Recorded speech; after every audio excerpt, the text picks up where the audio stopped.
O caso de hoje é um dos casos que mais me fez questionar, apesar de tudo parecer muito óbvio. Esse é o caso Diane Ward, um caso cheio de perguntas, contradições e erros. Olá pessoal, podem me chamar de Belinda Jacob e esse é o canal Incógnita Crimes, seu canal de crime real. E desde já peço que se inscrevam, deixem um like e compartilhem. Nos ajudem a divulgar o canal para que eu possa continuar criando conteúdos como esse. E bora pra vinheta!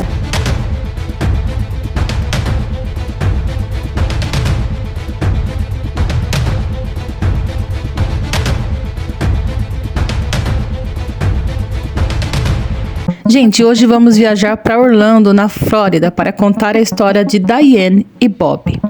Eles eram casados há mais de 26 anos e tinham 2 filhas.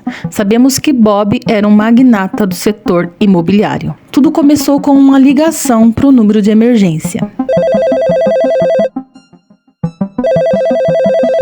Nessa ligação, um homem revela que atirou na própria esposa. A atendente, um pouco confusa, questiona e pede para que ele repita o que ele fez, e ele novamente diz que atirou na própria esposa. A atendente dá sequência no atendimento e manda uma equipe para o local, e Bob é algemado e levado para um interrogatório. Ao chegar na delegacia, Bob é interrogado e salienta que precisa de um advogado.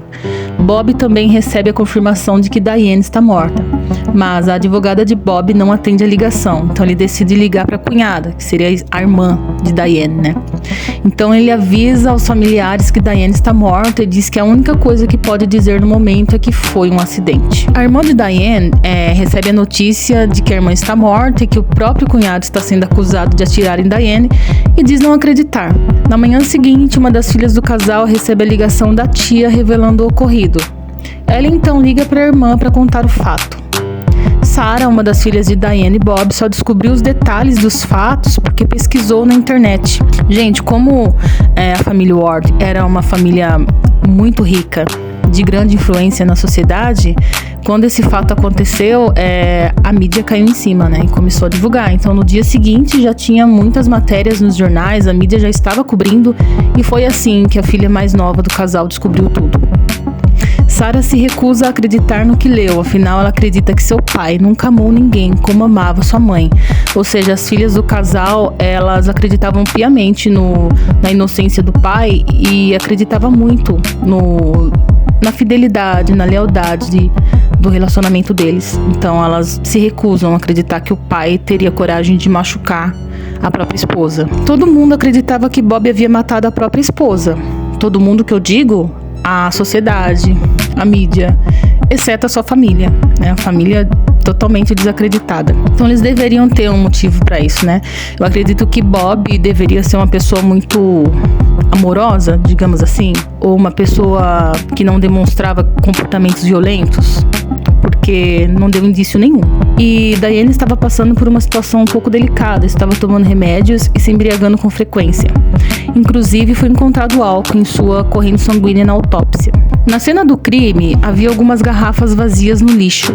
Havia também na varanda uma taça de vinho quebrada e uma mancha de vinho no chão. Tinha também uma garrafa de vinho na bancada.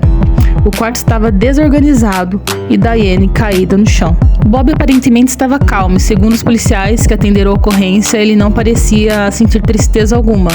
Inclusive, ele brincava durante o interrogatório como se estivesse no encontro casual. A única coisa que Bob pediu é que os 4 cachorros da família estivessem sendo cuidados. Bob muda suas versões no decorrer das horas. Na ligação, ele chegou a dizer 5 vezes que havia atirado na esposa. Depois mudou a versão para acidente. Logo depois, Bob disse que a esposa tirou a própria vida. Os promotores então tomam uma decisão. Acusam Bob de homicídio doloso simples. Os promotores acreditam que Bob atirou na esposa em meio a uma discussão, mas descartam que tudo tenha sido planejado. As filhas disseram que Bob e Diane tinham um bom relacionamento, mas elas salientam que os pais haviam fixado residência na mansão cerca de um mês, mais ou menos, antes da morte da mãe. Uma coisa que chamou muita atenção da mídia foi uma visita que Bob recebeu de uma das suas filhas e também da cunhada, a Paula. Elas fizeram uma visita ao Bob que durou cerca de 45 minutos e essa visita foi gravada. Durante o encontro brincavam, riam e dançavam. Logo as imagens da gravação foram parar na mídia e receberam dezenas de críticas, pois não pareciam estar em luto por Diane. Paula, irmã de Diane, se defende dizendo que foram instruídas pelo advogado a não falarem sobre o ocorrido no dia da morte de Diane. De repente aparece uma matéria relacionada a uma ex-namorada de Bob, Diane Callahan. Ela alega que Bob era violento e já a havia ameaçado com uma arma de fogo. Bob na época se defende dizendo que foi a ex que tentou o agredir. No final, ambos tiraram as acusações. Em setembro de 2011, o tribunal selecionou 6 jurados. As filhas de Bob e Diane estavam confiantes de que Bob seria inocentado, mas algumas provas da promotoria apresentada ao júri podem interferir nessa positividade toda.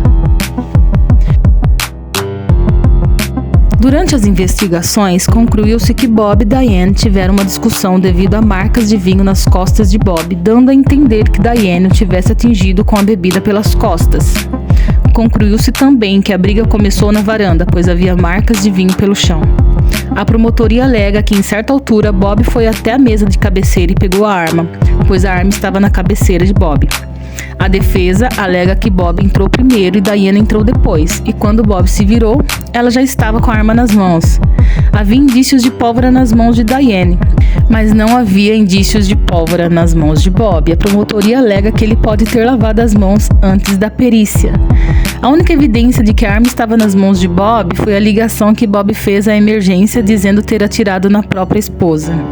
E os respingos de sangue nas roupas e sapatos dele também confirmam que ele estava próximo à vítima na hora do disparo. Um problema que a perícia encontrou foi ter de escolher entre coletar impressões digitais ou DNA da arma, pois o pó utilizado para retirar as impressões digitais poderiam contaminar o DNA. A perícia optou por preservar o DNA. A maior quantidade de DNA na arma era de Bob, o que não nos surpreende porque a arma era dele.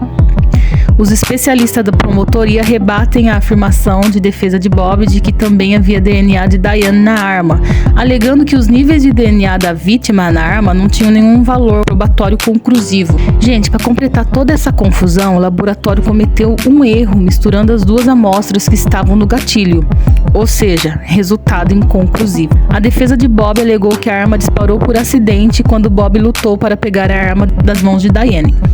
Mas os promotores não acreditam nessa hipótese, alegando que até seria possível, mas a arma de Bob era uma arma de duplação, teria que ser aplicado um esforço substancial, descartando a hipótese de tiro acidental. E as filhas alegam que a mãe não gostava de armas. Sem nenhuma prova concreta vindo da arma, a alternativa seria focar no médico legista e tentar entender quais as conclusões da autópsia. Gente, a queimadura causada na pele de Diane pela pólvora do cano da arma mostra que ela estava numa distância muito próxima do cano, cerca de 45 centímetros. Tinham queimaduras no globo ocular, indicando que Diane estava com os olhos abertos no momento do tiro. Então deu para deduzir que ela não sabia que o tiro estava vindo. A promotoria acredita que Bob tinha motivos para matar a esposa. Um dos motivos seria a recessão. O mercado imobiliário não ia muito bem e ele estava entrando em falência. Não pagavam a hipoteca da casa há muito tempo e a casa iria ser penhorada. Naquela mesma semana, Diane tinha um depoimento que colocaria muita coisa em risco. A assistente de Bob diz que não faz sentido. Ela alega que Bob só teria a perder caso Diane morresse, pois ela também tinha posse dos ativos da empresa e, estando viva, poderiam proteger os interesses de ambos. A defesa alega que Diane tinha intenção de dar cabo da própria vida, devido a uma depressão causada por problemas financeiros, As filhas de Diane também alegam que a mãe vivia entorpecida por álcool e remédio.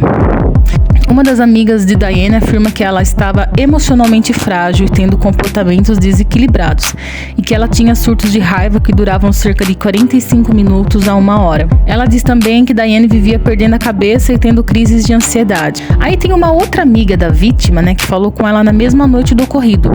Diz não ter notado nada de diferente. Durante a ligação com essa amiga, Diane disse que estava bebendo e que teria que desligar o telefone preparar o jantar de Bob. Diane deixou também uma carta de despedida. Como o bilhete não estava datado, o juiz desconsiderou como prova de um possível suicídio. Porque assim, nesse bilhete, as filhas de Bob tem um documentário que a gente consegue saber, a gente tem acesso a esse bilhete, o que estava escrito. E Diane pede para que as filhas cuidem do cachorro, cuidem do pai, mas em nenhum momento ela fala que vai dar cabo da própria vida, ela não fala em suicídio, mas ela deixa claro que está indo embora. E como esse bilhete não foi datado, a gente não sabe quando ele foi escrito. Então o juiz desconsiderou isso. Bob foi a julgamento e a promotoria utilizou a ligação que ele fez para emergência. Gente, ele repetiu por 5 vezes que atirou na própria esposa. E no dia 24 de setembro de 2011, depois de 9 dias de testemunho e 12 horas de deliberações, Bob é julgado e condenado a 30 anos. Em 2016, depois de 5 anos na prisão, Ward teve um golpe de sorte quando sua condenação foi anulada devido a um tecnicismo legal. Ele conseguiu permanecer na Flórida sob rigorosas condições de fiança, mas sua liberdade durou pouco. No início de 2018, ele estava de volta aos tribunais e enfrentava um novo julgamento sob acusação menor de homicídio culposo com arma de fogo. Bob foi condenado culpado novamente, condenado a 30 anos de prisão. Gente, então aqueles 5 anos que ele cumpriu anteriormente foi anulado. Foram 5 anos que ele perdeu da vida ali, voltou para um novo julgamento e pegou mais 30, ou seja, 35 anos. Quando ele recebeu o veredito, as filhas de Bob caíram no choro. Inclusive, elas dizem que perderam a mãe e perderam o pai, porque elas acreditam piamente na inocência dele. E ele se encontra preso até hoje. Gente, esse foi o caso de hoje. Se gostaram, deixem um like, se inscrevam, deixem sugestões. Falem pra mim aqui nos comentários o que vocês acham que realmente aconteceu. E tem um documentário chamado Mistério na Mansão, o caso da Diane Ward. Ele é bem completo, deixo de sugestão caso vocês desejem se aprofundar nesse caso. Tem no YouTube, só dá uma pesquisada com esse nome aí que eu falei e vocês vão conseguir entender um pouquinho melhor. Por hoje é isso, beijos da Belinda e tchau!